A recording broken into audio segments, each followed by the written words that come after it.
பிரவீன் அவளோட எதிர்பார்த்துட்டு இருக்கிற புவனேஷ்குமார் லிவி நீங்க ஸ்டார்டிங் சொல்லிட்டு இருந்தீங்க. புவனேஷ்குமார் வந்திருக்காரு 2 கோடி ஸ்டார்டிங் பிரைஸா வந்து ஃபிக்ஸ் பண்ணிருக்காங்க. ஏன் புவனேஷ்குமார் யாரு வந்து போட்டி தொடங்க போறாங்க இருக்காரு அப்படின்னா 2 பக்கமும் ஸ்விங் பண்ணக்கூடிய நிறைய பிளேஸ் கிடையாதுங்க. இவர் இந்த 2 பக்கமும் ஸ்விங் பண்ணுவார். எனக்கு என்ன ஓகே தொடங்கிட்டாங்க ஏல தொடங்கிட்டாங்க வந்துட்டாங்க. சோ 2 கோடி 40 லட்சம் அருமையான ஒரு 2 கோடி 80 லட்சம் புவனேஷ்குமார் யார் எடுக்க போறாங்கன்னு தெரியல. மேபி சாம் கரன் ஸ்விங் பிளேயர் எடுக்கலன்னா சென்னை கூட போயிருப்பாங்க புவனேஷ்குமாருக்கு. ஸோ லிவி ஒரு ஃபாஸ்ட் பவுலர் அப்படிங்கறதுனால இந்த ஸ்விங் பவுலரை ரொம்ப அதிகமா எதிர்பார்க்கறாங்க. மும்பை இந்தியன்ஸும் ட்ரை பண்ணிட்டு இருக்காங்க. மும்பை இந்தியன்ஸும் மும்பை கிட்ட பர்ஸ் அள்ளி இருக்குங்க, குடுக்கலாங்க. புவனேஷ்குமார் மாதிரி ஒரு நல்ல பிளேயர் இருக்காங்க. பாத்தீங்க 6.5 தாண்டிட்டாரு. எனக்கு ரொம்ப வேகமா போயிட்டு இருக்கு அவருக்கான தொகை, ரொம்ப வேகமா போயிட்டு இருக்கு. ஆமா, ஆனா லக்னோவும் போறாங்க. லிவி தொடர்ந்து சொல்லிட்டு இருந்தார் புவனேஷ்குமார் மிக முக்கியமான ஒரு பிளேயர், அவர் யார் எடுக்க போறாங்கன்னு தெரியலங்கறத புவனேஷ்குமார் 9 கோடி கிட்ட வந்துட்டாருங்க. 2 கோடி தொடங்கி 9 கோடியே 25 லட்சம் வந்துட்டாரு புவனேஷ்குமார். யார் எடுக்க போறாங்கன்னு தெரியல. ஒரு கடுமையான போட்டி. மும்பை இந்தியன்ஸா இல்லாட்டி லக்னோவா யார் எடுக்க போறாங்கன்னு தெரியல. போலாம் மகேலா போவாரு எனக்கு தெரியும். ஓகே 9 கோடி 75 லட்சம் அப்படியே கொஞ்சம் ஸ்லோ ஆகுது. 10 கோடி வந்துட்டாரு புவனேஷ்குமார். 2 கோடி தொடங்கி 10 கோடி வந்திருக்காரு. 2 டீமும் கடுமையா போட்டி போடுறாங்க. யார் எடுக்க போறாங்கன்னு தெரியல. மும்பை இந்தியன்ஸா லக்னோவா யார் எடுக்க போறாங்கன்னு தெரியல. புவனேஷ்குமார் 10 கோடி கிட்ட வந்துட்டாரு.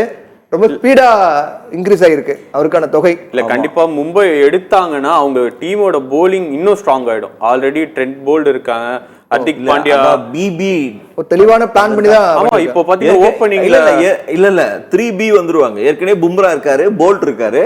இப்போ புவனேஸ்வர் 10 கோடி தாண்டாரு. 3B காம்போ அப்படின்னா world class. Bhuvneshkumar, Trent Boult இருக்காரு, பும்ரா இருக்காரு. இது ரெண்டுமே பயங்கரமான ஹிட்.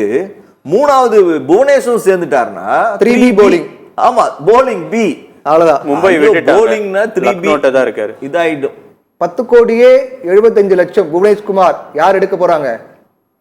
10 கோடி 75 லட்சம் அப்படியே ஸ்லோ ஆகுது. புவனேஷ்குமார் எந்த டீம் போக போறான்னு தெரியல.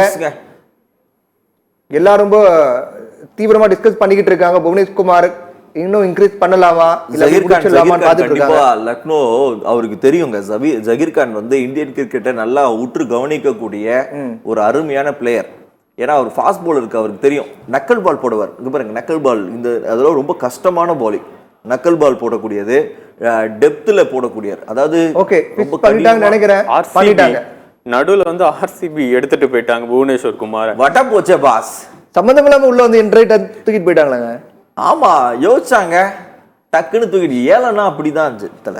நீங்க பாத்தீங்கன்னா ஆர்சிபி இல்ல பெங்களூர் கிட்ட அதிக தொகை இருக்கு. இப்ப கடுமை போட்டி அப்படிங்கிறது மும்பைக்கும் லக்னோக்கும் கடுமையா போட்டி இருந்துச்சு. 2 டீம்ல யாரோ டீம் போக போறாரு அப்படின்னு அவங்க யோசிச்சிருப்பாங்களே. ஏன்னா ஆல்ரெடி அவங்க கிட்ட நம்ம ஆல்ரெடி ஸ்டார்டிங்லேயே பேசணும்ல, பிளேயர்ஸே இல்லை.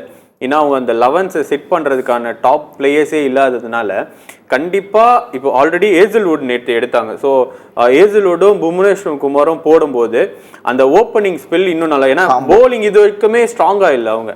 ஸோ இத்தனை சீசன் அவங்க ஸ்ட்ராங்கா இல்லாதப்போ இந்த வருஷம் புவனேஷ்குமாரை ஏலம் எடுத்துட்டாங்க. பெங்களூர் ஏலம் எடுத்துட்டாங்க. 10.25 கோடிக்கு எடுத்திருக்காங்க ஆர்சிபி. 10 கோடியே 75 லட்சம் ரூபாய்க்கு பெங்களூர் புவனேஷ்குமார் ஏலம் எடுத்துட்டாங்க. ஆனா போட்டி அப்படிங்கிறது மும்பைக்கு லக்னோக்கு இருந்துச்சு. மும்பை போவாரா லக்னோ போவாரா அப்படின்னு பார்த்துட்டு இருந்தோம். ஆனா புவனேஷ்குமாரை 10 கோடிக்கு பெங்களூர் ஏலம் எடுத்துட்டாங்க. இன்னொரு முக்கியமான செய்தி என்னன்னா, கோலிக்கு புவனேஷ்குமாரை எப்படி பயன்படுத்தணும்னு தெரியும் பிரவீன். அதனால super choice Royal Challengers Bangalore.